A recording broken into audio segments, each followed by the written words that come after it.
Hello friends. I hope you are all doing well.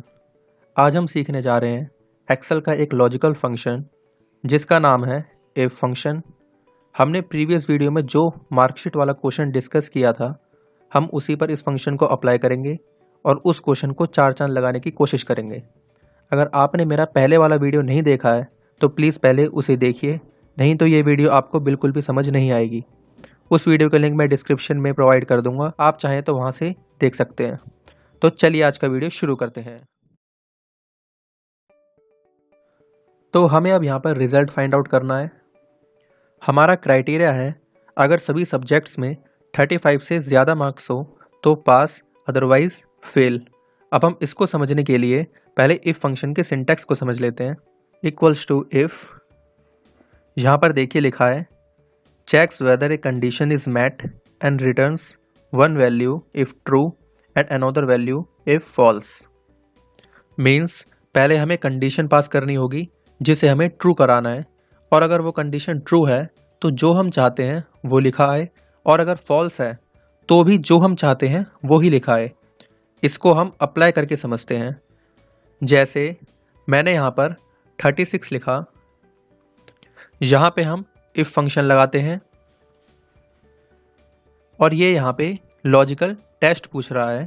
Means हमें यहाँ पे वो कंडीशन पास करनी है जिसे हम ट्रू कराना चाह रहे हैं, और हमारी कंडीशन ये है कि अगर H9 में जो वैल्यू लिखी है अगर ये 35 से ज़्यादा हो तो यहाँ पर पास लिखा है, अदरवाइज फेल लिखा है। तो हम इस कंडीशन को पास करते हैं। इफ़ H9 सेल की वैल्यू अगर ग्रेटर देन इक्वल्स टू 35 हो जाए, फिर कॉमा लगाइए। अब यहाँ हमसे पूछ रहा है वैल्यू इफ़ ट्रू। हमें यहाँ पर अब वो वैल्यू लिखनी है जो हम इस कंडीशन के ट्रू हो जाने के बाद शो कराना चाह रहे हैं। तो यहाँ पर हमको जो भी लिखना होता है हमें वो डबल इन्वर्टेड कॉमा में लिखना होता है, लेकिन अगर हमको कोई नंबर आउटपुट में चाहिए होता है तो उसको हम बिना डबल इन्वर्टेड कॉमा के भी लिख सकते हैं। जैसे कि मेरे को यहाँ पर आउटपुट में पास लिखा हुआ चाहिए, तो अगर मेरे को पास लिखा हुआ चाहिए जो कि एक टेक्स्ट है तो इसको मेरे को डबल इन्वर्टेड कॉमा में लिखना होगा। इस तरीके से डबल इन्वर्टेड कॉमा में पास लिख देते हैं, फिर डबल इन्वर्टेड कॉमा क्लोज, फिर से कॉमा। अब हमसे पूछ रहा है वैल्यू इफ़ फॉल्स, कि अगर यहाँ पर हमने जो कंडीशन पास किया अगर ये फॉल्स हो जाए तब हम क्या दिखाना चाहते हैं। तो यहाँ पर हम फेल दिखाना चाहते हैं, तो हम डबल इन्वर्टेड कॉमा में फेल लिख देते हैं, फिर ब्रैकेट क्लोज कर देते हैं, देन एंटर। और ये देखिए आउटपुट हमारे सामने। अब ये आउटपुट बिल्कुल सही आया है क्योंकि हमने कंडीशन पास की थी कि H9 सेल में जो भी वैल्यू हो अगर वो 35 से ज़्यादा हो तो पास लिखा है, अदरवाइज़ यहाँ पर फेल लिखा है। तो यहाँ पर ये 36 वैल्यू 35 से ज़्यादा ही है। अगर मैं यहाँ पर 34 कर देता हूँ तो यहाँ पर फेल लिखा हुआ आना चाहिए। चलिए इसको चेक करते हैं। तो यहाँ पर मैं 34 लिख देता हूँ और ये देखिए यहाँ पर फेल लिखा हुआ आ गया है। इसका मतलब हमारा फंक्शन बिल्कुल सही काम कर रहा है। तो चलिए अब हम अपने क्वेश्चन की तरफ बढ़ते हैं। इक्वल्स टू इफ़ ब्रैकेट, अब यहाँ पर हमारी कंडीशन कोई एक कंडीशन नहीं है, जहाँ पर हम सब्जेक्ट 1, सब्जेक्ट 2 और सब्जेक्ट 3 इन तीनों के ही मार्क्स 35 से ज़्यादा चाहते हैं, तभी हम इस स्टूडेंट को पास दिखाना चाहते हैं। तो इसके लिए हमको नेस्टेड इफ़ का यूज़ करना होगा। इसका मतलब है इफ़ के अंदर इफ़। तो चलिए देखते हैं हम इसको कैसे यूज़ करते हैं। इफ़ सब्जेक्ट 1 अगर इस वाले सेल की value greater than equals to 35 हो जाए तो हम क्या दिखाना चाहते हैं। अब हमें यहाँ पर सीधा आउटपुट नहीं लिखना है क्योंकि हम यहाँ पर ये भी चेक कराना चाहते हैं कि सब्जेक्ट 2 और सब्जेक्ट 3 की वैल्यू भी 35 से ज़्यादा हो, तभी यहाँ पर पास लिखा है। तो इसके लिए हम वैल्यू इफ़ ट्रू में दोबारा से इफ़ फंक्शन को पास करेंगे। इफ़ ब्रैकेट में अब हमें यहाँ पर अपनी दूसरी कंडीशन को पास कराना है कि अगर सब्जेक्ट 2 की जो वैल्यू है वो ग्रेटर देन इक्वल्स टू 35 हो जाए, तब हम क्या दिखाना चाहते हैं, वैल्यू इफ़ ट्रू। अब हमको यहाँ पर भी वैल्यू नहीं लिखनी सीधा, हमें सीधा यहाँ पर आउटपुट नहीं लिखना जो हम दिखाना चाहते हैं, हमें यहाँ पर भी दोबारा से इफ़ फंक्शन को चलाना है। इफ़ ब्रैकेट में अब हमको यहाँ पर अपनी तीसरी कंडीशन लिखनी है, जो है अगर सब्जेक्ट 3 की वैल्यू भी ग्रेटर देन इक्वल्स टू 35 हो जाए, तब हमको दिखाना है कि ये जो स्टूडेंट है ये पास है, अदरवाइज ये फेल है। कॉमा, डबल इन्वर्टेड कॉमा में pass, double inverted comma close, then comma. अभी हमसे मांग रहा है वैल्यू इफ फॉल्स। अभी हमसे मांग रहा है कि हमने यहाँ पर जो कंडीशन पास की है, अगर ये फॉल्स हो जाती है तब हमको क्या दिखाना है, तब हमको फेल लिखा हुआ दिखाना है। अब हम यहाँ पर फिर से डबल इन्वर्टेड कॉमा लगाएंगे और यहाँ पर हम लिख देते हैं fail, double inverted comma close, एक ब्रैकेट क्लोज, दूसरे इफ का ब्रैकेट क्लोज, तीसरे इफ का ब्रैकेट क्लोज। अब यहाँ पर हमने जितने इफ लगाए थे उन सब के हमने ब्रैकेट क्लोज कर दिए हैं। अब आपको क्या लगता है यहाँ पर आउटपुट आ जाएगा? बिल्कुल नहीं आएगा। हम जैसा आउटपुट चाहते हैं वैसा तो बिल्कुल भी नहीं आएगा। इसको हम डिटेल में समझेंगे। फिलहाल के लिए हम यहाँ पर एंटर प्रेस करते हैं, एंटर। अब इसने हमको यहाँ पर फॉल्स दिखाया। हमने इस फंक्शन में फॉल्स तो कहीं पर भी नहीं लिखा था, लेकिन इसने हमको फॉल्स क्यों दिखाया, इसको भी हम समझेंगे। अब हम ये देखते हैं कि ये बाकी स्टूडेंट्स के लिए क्या आउटपुट दिखाता है। तो इसको हम यहाँ से ड्रैग कर देंगे नीचे। ये देखिए, इसके लिए तो इसने पास दिखा दिया, क्योंकि इस स्टूडेंट के तीनों ही सब्जेक्ट में 35 से ज़्यादा मार्क्स हैं या 35 के बराबर है। इस स्टूडेंट को भी इस फंक्शन ने पास करा दिया, लेकिन इसको फेल करा दिया क्योंकि इसके सब्जेक्ट 3 में 35 से कम मार्क्स हैं।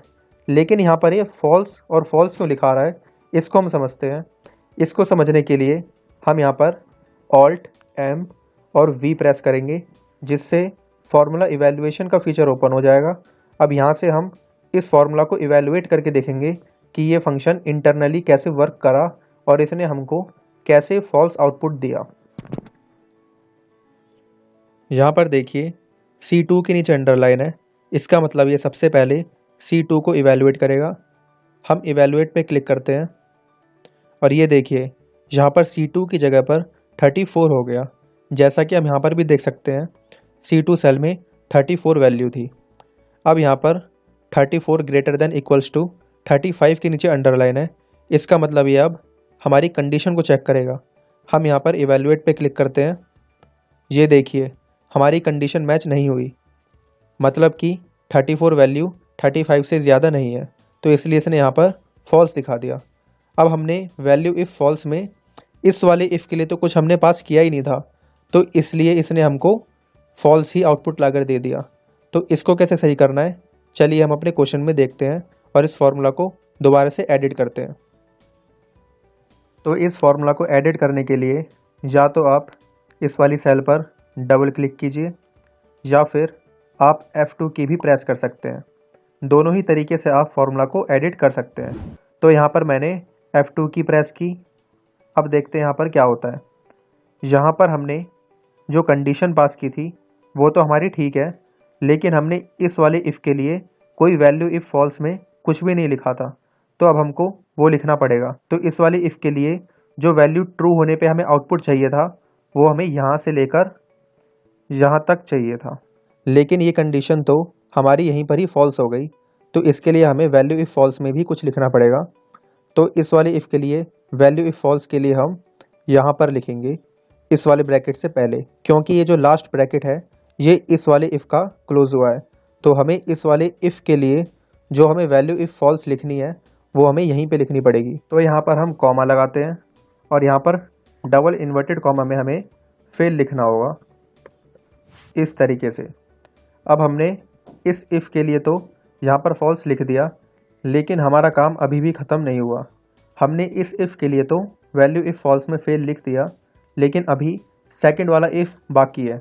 अगर मान लो ये वाली कंडीशन भी हमारी फॉल्स हो जाती है, तब हमें क्या दिखाना है, उसके लिए हमें यहाँ पर कॉमा लगाकर डबल इन्वर्टेड कॉमा में फेल लिखना होगा, तब जाकर ये फार्मूला हमारा पूरी तरीके से सही होगा।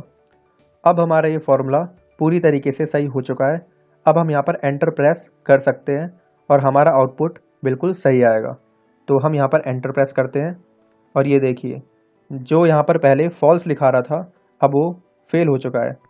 अब इस फॉर्मूला को हम नीचे तक ड्रैग कर लेते हैं। उसके लिए या तो आप ये जो यहाँ पर छोटा सा डॉट दिखा रहा है यहाँ पर माउस को ले जाकर क्लिक प्रेस करके नीचे तक इसको ड्रैग कर लीजिए। ये फॉर्मूला इस तरीके से भी कॉपी हो जाएगा।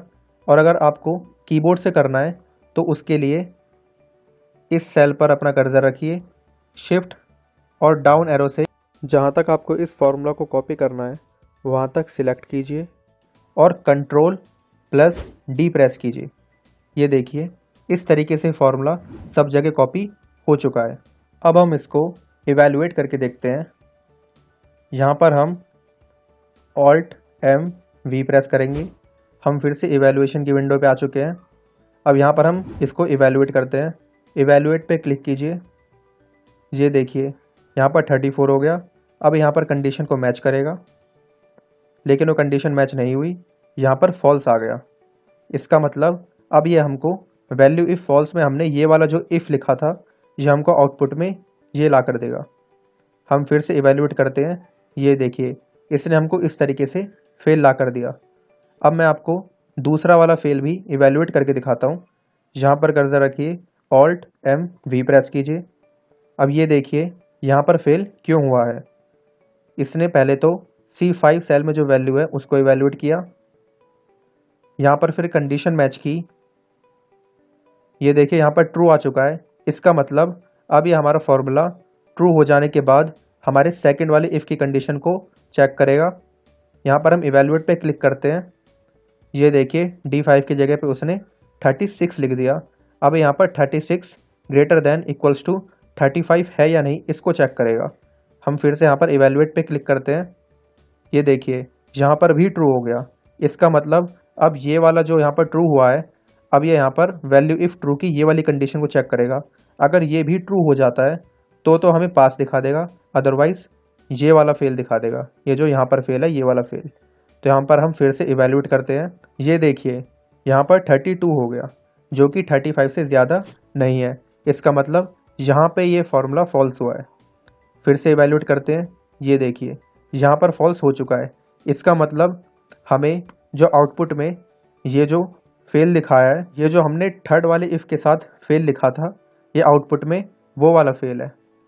दोस्तों मैं उम्मीद करता हूँ आपको ये नेस्टेड इफ़ समझ आया होगा।